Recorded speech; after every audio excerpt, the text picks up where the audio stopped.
Ethan Hale never expected much from air travel. As a single dad, flying wasn't glamorous. It was logistics, snacks, crayons, backpacks, and praying his 8-year-old daughter Mia didn't kick the seat in front of her. On that gray morning flight from Denver to Seattle, he was just another tired parent squeezed into seat 12F, hoping Mia would nap long enough for him to rest his eyes. Mia, bright-eyed and endlessly curious, pressed her nose to the window. "Daddy, look, the wings look like giant bird arms." Ethan chuckled softly. "Everything in the sky is a bird to you." She grinned. "Because birds are free." He ruffled her hair. "So are we, Peanut. Even if we're a little squished." Outside, snow dusted the runway. Passengers shuffled bags overhead, murmuring complaints about delays and turbulence. Ethan didn't mind any of it. He'd spent half his life in far rougher skies than these, but that was another life, one he had buried the day his wife, Claire, died. A single moment, a car crash that shattered his world and forced him to choose between the military and raising their daughter, had ended the legend of Viper 1. The world knew that call sign once. The Air Force whispered it like a ghost story, an F-22 pilot with impossible reflexes, a tactician who could dance through enemy radar like smoke. But Ethan Hale left that behind. Now, he was the man in worn jeans, carrying a unicorn backpack and a little girl who loved to draw dragons. The engines hummed to life. Mia settled with her sketchpad, drawing a lopsided F-22 that made Ethan's heart twist. "Why do you like these planes so much?" she asked without looking up. "Guess they're just cool," he said, hiding everything the truth carried. As the plane lifted into the clouds, Mia leaned her head on his arm. She fell asleep quickly. She always slept better in the sky. Ethan stared out the window, watching white tendrils swirl past. The higher they climbed, the quieter the world felt. Peaceful, safe, a place he once belonged to. He didn't notice the man across the aisle staring at him until the third time he looked up. The man wasn't just any passenger. Ethan immediately recognized the posture, the haircut, the subtle alertness in the eyes. Military, active duty, high-ranking. The blue uniform was folded neatly under a coat draped across his lap. The insignia peeked out just enough to confirm it. Colonel, Air Force. The colonel kept looking, brow furrowed like he was trying to place a memory.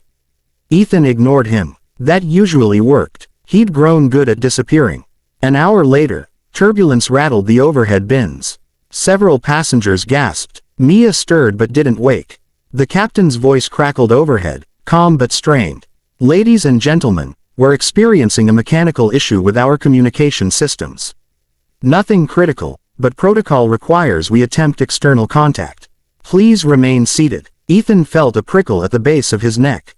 A minor comms issue wasn't a disaster, but the tone told him something more was happening. Old instincts stirred awake. A flight attendant hurried down the aisle, whispering with another crew member. The colonel watched them carefully. Ethan looked away, breathing slow, grounding himself. "You're not Viper 1 anymore. You're just a dad. Don't get involved." But fate was rarely so polite. 20 minutes later, the flight attendant approached the colonel first. "Sir, the captain requests assistance. You're the highest-ranking service member on board." The colonel stood but gestured gently toward Mia. "Kid's asleep. Keep quiet," Ethan whispered, as if the man was about to step on a mine. The colonel nodded, appreciative of the advice, and followed the attendant. Minutes dragged. The plane dipped slightly before correcting course. Mia stirred again. "Daddy, are we falling?" She mumbled. "No, sweetheart," Ethan whispered softly. "Just the air bumping into us." She snuggled closer. When the colonel returned, his expression was tight. He sat down, exhaled sharply, and glanced at Ethan as if fighting an internal debate. Finally, he leaned over. "Sir, I'm sorry to bother you, but," he hesitated. "I swear I've seen you before." Ethan kept his eyes on Mia. "Don't think so. I'm Colonel Hayes, Joint Base Lewis McCord." "Nice base," Ethan said evenly. Hayes studied him another moment. "You ever serve?" Ethan shook his head. "Just a janitor now." Hayes didn't believe him. It was clear in the silence. But he didn't press. Not until the oxygen mask suddenly dropped. Gasps filled the cabin. Mia jolted awake, frightened. Ethan pulled the mask over her face instantly, then his own. Training took over. Automatic, swift, precise. He scanned the cabin for structural issues, smoke, depressurization signs. The plane continued smoothly, but the flight attendants looked shaken. Something was definitely wrong. A second announcement. Ladies and gentlemen, we are in contact with military air traffic control. We may receive an escort due to our comms malfunction. Please remain calm. An escort? That only happened if the system believed the aircraft was possibly hijacked or unresponsive. Ethan closed his eyes. They were going to scramble jets. Sure enough, 7 minutes later, the passengers gasped in unison. Mia pressed her face to the window. Daddy, look, a fighter jet. An F-22 Raptor slid out of the clouds on their right side, silver, sharp, powerful. Like a ghost cutting through the mist. Another appeared on the left. Ethan felt the world tighten around him. Only one squadron patrolled these skies in F-22s. The 142nd. The unit he once led. Hayes saw Ethan's face shift and froze. You know them. Everyone knows the 142nd, Ethan said quietly, but Hayes wasn't fooled anymore. The right side Raptor eased forward, its nose dipping in a specific pattern. A signal Ethan knew by heart. Mia shrieked in excitement. They're waving, Daddy. Ethan's stomach dropped. They weren't waving. They were saluting. The pilot inside the lead Raptor, helmet reflecting sunlight, tilted her aircraft just enough for Ethan to see the unit markings. Commander Avery Knox, his old wingmate. Hayes, pale now, whispered, Sir, who the hell are you? Before Ethan could respond, a new voice crackled through the plane's speakers, patched through some emergency channel only the military could access. A familiar voice. Commercial Flight 8021, this is Raptor Lead. We are responding to a code shadow signal. Request acknowledgement from onboard command, or from call sign. A pause. Viper 1. Gasps erupted. Passengers stared wildly around the cabin. Ethan closed his eyes. He whispered to Mia, Stay right here, Peanut. She grabbed his sleeve. Daddy, what's happening? He kissed her forehead. Sometimes people remember things you thought you left behind.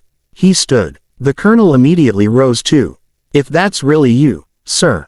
I'm not anyone anymore, Ethan said softly. But the F-22 outside flashed lights in a coded pattern, a pattern only one pilot alive would recognize. It spelled, Is that you? Ethan stepped into the aisle. The passengers parted like the sea. Whispers rippled behind him. Is he military? Who's Viper 1? Why is the fighter jet looking at him? The flight attendants looked stunned but allowed him toward the cockpit. Before he entered, he paused beside the nearest window. Knox's Raptor tilted its wings again. Ethan raised one hand. Not a wave, a salute. The jet wobbled in surprise, a microsecond of disbelief only. A trained eye would catch, before steadying. A voice came through again, clearer. Viper 1, if that's you, say the word. Ethan reached the cockpit door. The captain stepped aside, bewildered. Sir, the pilot stammered, they demand verbal confirmation from someone named Viper 1, Ethan finished. The captain blinked. Ethan took the radio. He hadn't held one like this in years, but it felt familiar, like touching a memory burned into his bones. He pressed the button. This is Ethan Hale, he began. Not Viper 1, not anymore, but the silence on the frequency told him the squadron wouldn't accept that. He looked once at Mia through the slightly open cockpit door, her small face pressed against the seat, watching him with fear and pride mixed together. He inhaled sharply, closed his eyes, and let the past speak. Raptor Lead, he said, voice steady. This is Viper 1, communicate status. The reaction was instantaneous. Cheers burst through the radio.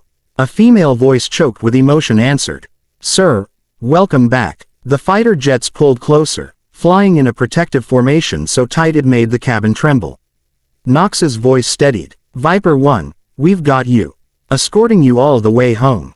Ethan relayed instructions calmly to the captain. Adjust altitude, maintain heading, stand by for runway priority. His voice held no doubt, no hesitation. Years of rust melted away, replaced by the precision of the pilot he once was. When the plane finally descended toward Seattle, flanked by two Raptors like royal guards, the passengers watched in stunned reverence. Mia watched her father as if seeing him for the first time. After landing, emergency vehicles lined the runway, not for danger, but for honor. The F-22s landed seconds later, roaring down the tarmac like thunder. As passengers deplaned, Commander Knox sprinted across the asphalt, helmet under her arm, eyes shining. Ethan stepped off holding Mia's hand. She hid behind him shyly. Knox stopped 2 feet away, snapped to attention, and delivered a crisp, flawless salute. "Sir, welcome back, Viper 1. Ethan exhaled, equal parts pain and acceptance. "Avery, I'm not." "Yes, you are," she said, chairs forming. "Maybe not to the Air Force anymore. But to us, you always will be." Mia tugged on his sleeve. "Daddy, you were a hero." Ethan crouched beside her. "I was a pilot. A good one, maybe. But you're the reason I came home." Knox knelt too, smiling. "Your dad saved lives in skies most people never knew existed."